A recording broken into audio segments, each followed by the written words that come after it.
Qui contrôle le ciel, contrôle la vérité. Le Sahel va-t-il enfin voir par ses propres yeux ou simplement changer de maître? Le Burkina Faso, le Mali et le Niger viennent d'annoncer, main dans la main avec la Russie, le lancement du tout premier satellite partagé du Sahel. Pour la première fois, ces États veulent briser la tutelle occidentale sur les communications africaines. Jusqu'à présent, chaque appel, chaque donnée, passait par des satellites étrangers, presque toujours occidentaux. L'Afrique utilisait la technologie sans jamais la posséder. La souveraineté restait un mirage tant que l'infrastructure lui échappait. Mais ce partenariat dépasse la technique. Derrière le satellite, une question cruciale.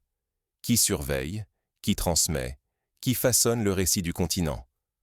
Contrôler le ciel, c'est contrôler l'information, la sécurité, la mémoire collective. Ce projet soulève une inquiétude majeure. Le Sahel va-t-il conquérir son indépendance numérique ou simplement troquer une dépendance contre une autre?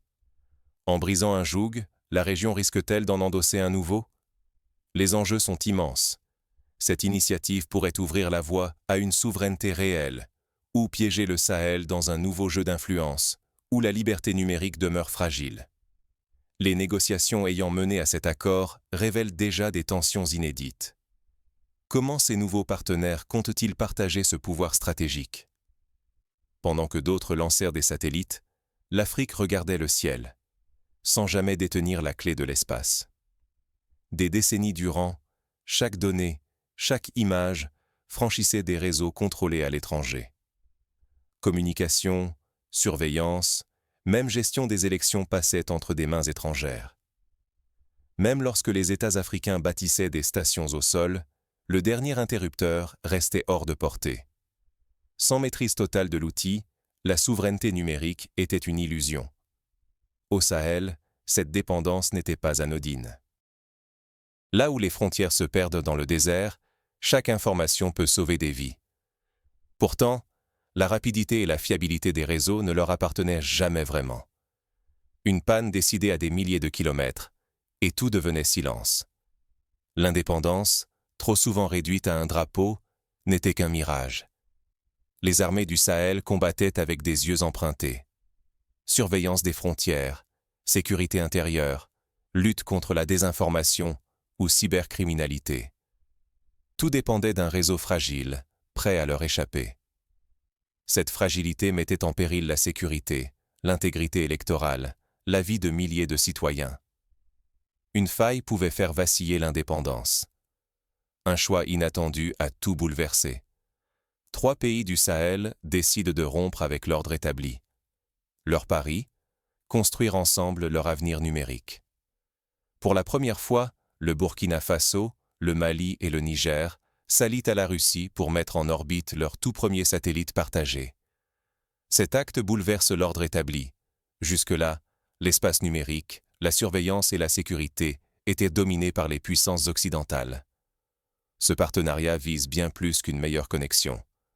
L'enjeu, reprendre le contrôle de chaque donnée, de chaque image, de chaque mot circulant dans leur ciel. Une souveraineté numérique enfin tangible, loin des regards étrangers.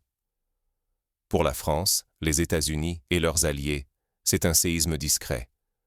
Depuis des décennies, leurs satellites régnaient sur la surveillance, les frontières, même la transmission des résultats électoraux. Aujourd'hui, 3 nations du Sahel rompent avec cette dépendance et se tournent vers une autre puissance. Ce satellite ne sera pas un simple relais. Il deviendra un outil stratégique, surveiller les groupes armés, sécuriser des frontières immenses, et surtout, contrôler la manière dont l'histoire et l'actualité sont racontées. Maîtriser cet outil, c'est façonner la réalité pour la population. Mais la Russie n'offre rien sans retour. Elle gagne une influence cruciale dans une région clé, tissant de nouveaux liens diplomatiques et militaires. Fournir la technologie, c'est aussi imposer ses propres règles, ses intérêts. En fuyant l'ancien joug, les pays du Sahel s'exposent à de nouveaux engagements, et peut-être à d'autres formes de dépendance. La souveraineté numérique devient un terrain de lutte, où chaque choix engage l'avenir.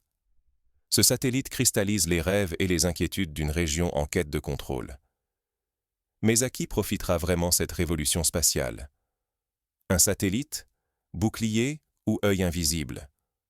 Le pouvoir de contrôler le ciel garantit-il la liberté ou ouvre-t-il la porte à une nouvelle surveillance? Posséder un satellite, c'est bien plus que relier des voies. C'est suivre chaque déplacement, verrouiller les frontières, façonner ou filtrer l'information. Dans le Sahel, la domination de l'espace numérique bouleverse les rapports de force. Mais la technologie pose une question vertigineuse.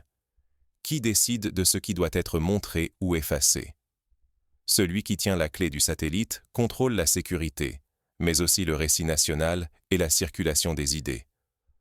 Un satellite peut protéger la population, renforcer la souveraineté, garantir des réseaux sûrs. Mais il peut aussi devenir un instrument de surveillance ou de censure silencieuse, un levier pour museler opposants et sociétés civiles. L'histoire l'a prouvé. La technologie confisquée se retourne contre le peuple. L'enjeu n'est plus l'accès, mais l'usage. Quelle main tiendra la télécommande? Le risque? Que l'indépendance numérique promise se mue en dépendance, non plus envers l'Occident, mais envers d'autres puissances ou des gouvernants tentés par l'autoritarisme. La souveraineté réelle du Sahel se joue désormais dans cette zone grise où protection et oppression se confondent. Comment éviter que l'espoir d'émancipation ne se referme en piège numérique? Quelle garantie inventer pour demain? La réponse à ces questions déterminera qui, demain, contrôlera le destin numérique du Sahel. Le choix qui s'annonce dépasse la simple technologie. Il engage l'avenir politique du continent. La technologie ne sauvera pas le Sahel seul. Tout dépendra de l'éthique et de la discipline dans son usage.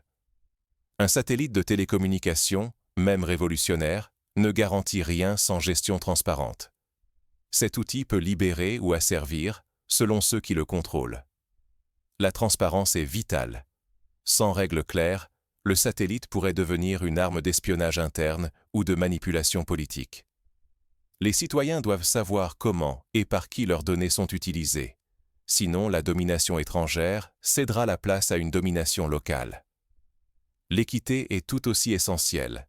Chaque pays, chaque région et chaque communauté doit bénéficier d'un accès égal. Si une partie monopolise le contrôle, la défiance s'installera et l'initiative perdra tout son sens. Dans ce contexte, la vigilance citoyenne devient cruciale. La population, les médias et les organisations régionales doivent surveiller l'utilisation du satellite. Les alliances régionales doivent partager l'outil, mais aussi la responsabilité, en mettant en place des garde-fous solides contre les dérives. Le Sahel a une occasion unique de montrer que la technologie peut servir la souveraineté et la protection des peuples.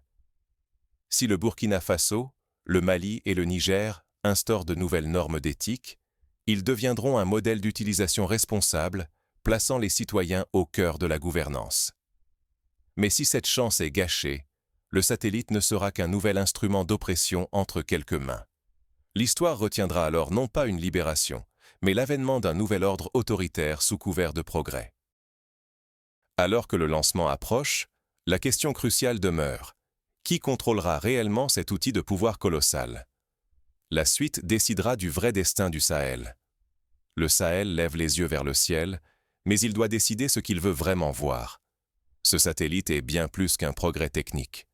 Il symbolise la volonté du Burkina Faso, du Mali et du Niger de reprendre le contrôle de leur espace numérique. Pour la première fois, ils choisissent qui observe, qui écoute, qui détient le pouvoir sur leur ciel. Mais l'enjeu dépasse la technologie. Il s'agit de souveraineté, de sécurité et de responsabilité. Choisir un nouvel allié, c'est prendre le risque d'échanger une dépendance contre une autre et de voir la technologie devenir un levier d'influence, voire de surveillance politique. Aujourd'hui, l'Afrique détient la clé. Les choix faits autour de cette puissance technologique façonneront l'avenir du continent. Indépendance réelle et liberté, ou piège de contrôle et dérive autoritaire. Rien n'est figé. À chaque progrès correspond une responsabilité accrue. Ce satellite n'est qu'un outil, au peuple et à leurs dirigeants d'en faire une arme d'émancipation et non d'asservissement. Le Sahel vise les étoiles, mais la vraie question demeure. Qui tiendra les commandes et quelles seront les conséquences pour la prochaine génération?